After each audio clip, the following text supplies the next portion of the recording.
621 क्रमांक 5. छापल्याप्रमाणे सभापती महोदय, हा प्रश्न नाशिकच्या कुंभमेळ्याच्या संदर्भामधला आहे. पुढच्या वर्षी कुंभमेळ्याचं आयोजन नाशिकमध्ये होतंय आणि मोठ्या प्रमाणावर राज्य शासनाने त्याची तयारी या ठिकाणी सुरू केलेली आहे. सगळ्यात पहिलं तर मी अभिनंदन यासाठी करतो की मागच्या कुंभमेळ्याच्या वेळेस ज्या शेवटच्या क्षणापर्यंत कामं चालले आणि अनेक कामं अपूर्ण होते, क्वालिटीचे कामं झाले नाही, अशा पद्धतीचे आरोप प्रत्यारोप झाले. यावेळेस जे आहे शासनाने काळजी घेऊन वेळेवर कामं सुरू करण्याचा प्रयत्न केलेला आहे आणि त्यानिमित्ताने त्या संदर्भातला माझा हा प्रश्न आहे की अनेक कामं करत असताना घाईघाईने DPR तयार होण्याच्या आधीच प्रशासकीय मान्यता दिल्या आणि त्याच्यानंतर DPR करण्याचं काम हे यावेळेस देखील काही प्रमाणात झाल्याचं निदर्शनास आलेलं आहे. याचं उत्तर जरी शासनाने आणि मंत्री महोदयांनी खरे नाही लिहिलं असलं तरी वस्तुस्थिती आहे की घाईघाईमध्ये अनेक जे प्रश्न आहे, अनेक कामं जे आहेत ते आधी मंजूर केले आणि मग DPR तयार केला. याचा परिणाम असा झालेला आहे सभापती महोदय की अनेक रस्त्यांचे कामं करताना, अनेक प्रकल्पांचे कामं करताना भूसंपादनाची प्रक्रिया पूर्ण न झाल्यामुळे अनेक कामं रखडलेली आहेत आणि 2-5% भूसंपादन जरी झालं नाही तरी पूर्ण काम रखडले. असे जवळजवळ 10 ते 12 कामं हे आज नाशिक महानगरपालिका हद्दीमध्ये चाललेले आहेत आणि मला नाशिककरांची भावना या सभागृहाच्या समोर आज या निमित्ताने अशी ठेवायची आहे की दरवेळेस कुंभमेळ्याच्या आधी देखील वर्षभर हे कामं चालतात आणि खूप ट्रॅफिकची आणि याची अडचण लोकांना होत असते आणि कुंभमेळ्याच्या काळात देखील इतके रस्ते आपण बंद करतो कारण बाहेरून लोक येतात, भाविक येतात आणि यावेळेस तर असं मानलं जातंय की प्रयागराजच्या नंतर होणारा हा कुंभमेळा असल्यामुळे मोठ्या प्रमाणावर अजून गर्दी होण्याची शक्यता नाकारता येत नाही. त्यामुळे माझे 2 स्पेसिफिक प्रश्न मंत्री महोदय आपल्याला असे आहेत. आपण उत्तरात अनेक मंजुऱ्या केलेल्या आहेत, इतके 2200 कोटी दिले, 700 कोटी दिले, अनेक आकडे आपण उत्तरात टाकलेले आहेत. हे पैसे मंजूर तर केलेले आहेत परंतु ह्यातले किती पैसे आतापर्यंत संबंधित एजन्सीजला म्हणजे नाशिक महापालिका असेल, कुंभमेळा प्राधिकरण असेल, MSSIDC असेल, या महामंडळ असेल, MSIDC महामंडळ असेल, यांना किती पैसे वर्ग झाले याचा स्पेसिफिक आकडा आज आपण सभागृहापुढे मांडावा असं एक पहिलं माझी विनंती आहे आणि ते आपण मांडणार का?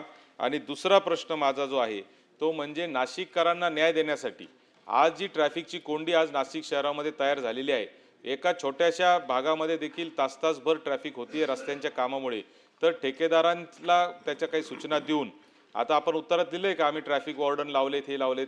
माझा प्रश्न असा आहे का एक स्थानिक सगळ्या अधिकाऱ्यांसोबत लोकप्रतिनिधींची एक बैठक आपण या संदर्भात लावणार का? सन्मान्य सभापती महोदय, कुंभमेळ्याच्या संदर्भामध्ये जो प्रश्न या ठिकाणी मांडलेला आहे, नाशिक त्र्यंबक कुंभमेळा प्राधिकरणासाठी 22,425 कोटी रुपयाची तरतूद करण्यात आलेली आहे.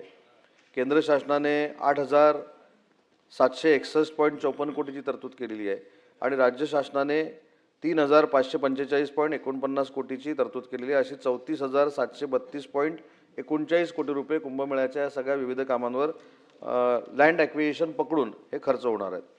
आणि याच्यामध्ये कुंभमेळ्यासाठी कुंभमंत्री म्हणून सन्माननीय गिरीश महाजन साहेब देखील तिथं काम बघतायत आणि त्यांना देखील विनंती केली जाईल की आता जो तांबे साहेबांनी या ठिकाणी मुद्दा मांडला आहे की त्यांनी त्यांच्या अध्यक्षतेखाली या सगळ्या लोकप्रतिनिधींना बरोबर घेऊन एका बैठकीचं आयोजन करण्याच्या संदर्भातली देखील विनंती त्यांना केली जाईल. परंतु एक महत्त्वाचा मुद्दा जो इथं आता मांडण्यात आला की 1200 कोटी रुपयाचीच पुरवणी यादीमध्ये तरतूद केलेली आहे. तर 1200 कोटी रुपयाची नाही तर 3000 कोटीची तांबेसाहेब पुरवणी यादीमध्ये तरतूद केलेली आहे. दुसरी महत्त्वाची गोष्ट आहे की या कामांना DPRची अजिबात आवश्यकता नाही. कुंभमेळ्याची जी समिती आहे मग त्याच्यामध्ये विभागीय आयुक्त आहेत, जिल्हाधिकारी आहेत आणि त्या सगळ्याचे मंत्री गिरीश भाऊ महाजन आहेत. तर आवश्यकतेनुसार कामामध्ये बदल करणं, आवश्यकतेनुसार कामं नवीन त्या ठिकाणी घेणं या सगळे अधिकार त्यांना दिलेले असल्यामुळे DPRची काय आवश्यकता नाही. रस्ते रुंदीकरण, नवीन रस्ते ही 36 कामं जी घेतलेली आहेत त्यातली 40% कामं ही पूर्ण झालेली आहेत. 25 गावांमध्ये जवळजवळ 406.19 हेक्टर जमीन ही ॲक्वायर करायची आहे. त्यातली 35.24 हेक्टर जमीन याचं ॲक्विजिशन झालेलं आहे. त्याच्यासाठी 352.57 कोटी रुपये देखील दिलेले आहेत. खाजगी जमीन संपादनासाठी 3,659.47 कोटी रुपये लागणार आहेत आणि रिंग रोड बांधकामासाठी 3,954 कोटी रुपये याची तरतूद केलेली आहे. कुंभमेळ्याच्या एकाही कामाला निधी कमी पडणार नाही अशा पद्धतीची शासनाची भूमिका आहे. पंकज. अध्यक्ष महोदय, ते नाशिकचे. नाशिक कुंभमेळा जो आहे तो आता ऑक्टोबरपासून ध्वजारोहण होऊन तो सुरू होणार आहे. ही नाशिक कुंभमेळ्याची कामं जी आहेत निश्चितपणे दिरंगाई झालेली आहे.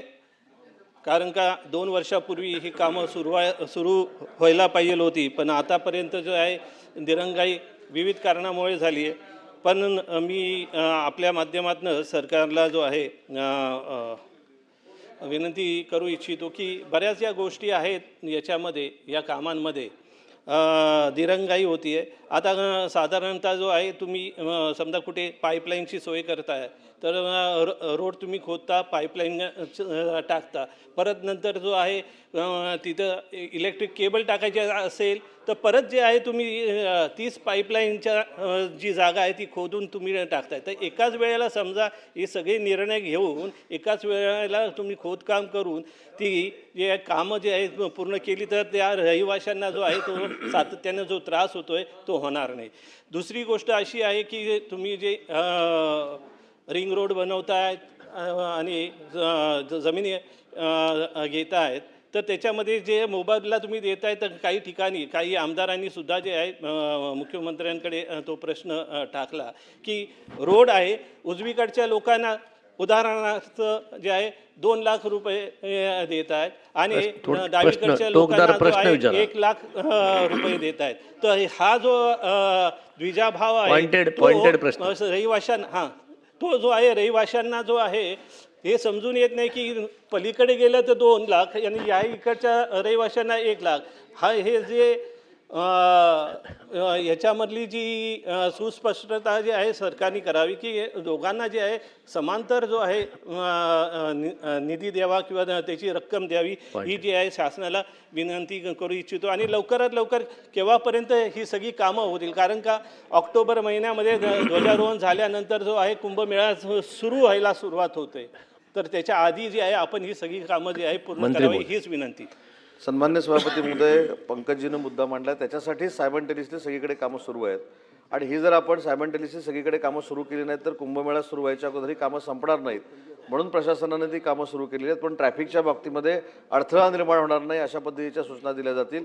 आणि सत्यजित तांबे साहेबांनी जो मुद्दा सांगितला ट्रॅफिकच्या बाबतीतला, तो देखील ते ट्रॅफिक कशा पद्धतीनं सुरळीत होईल त्याच्यासाठी देखील सूचना दिल्या जातील. प्रश्न क्रमांक 6 प्रवीणजी. पुढचा पुकारू का सभापती? देतील प्रश्न क्रमांक 6 9699. सभापती महोदय वितरित केल्याप्रमाणे. सभापती महोदय, या ठिकाणी माणगावच्या क्रीडा संकुलाची जी काही वाईट अवस्था झाली त्या संदर्भात हा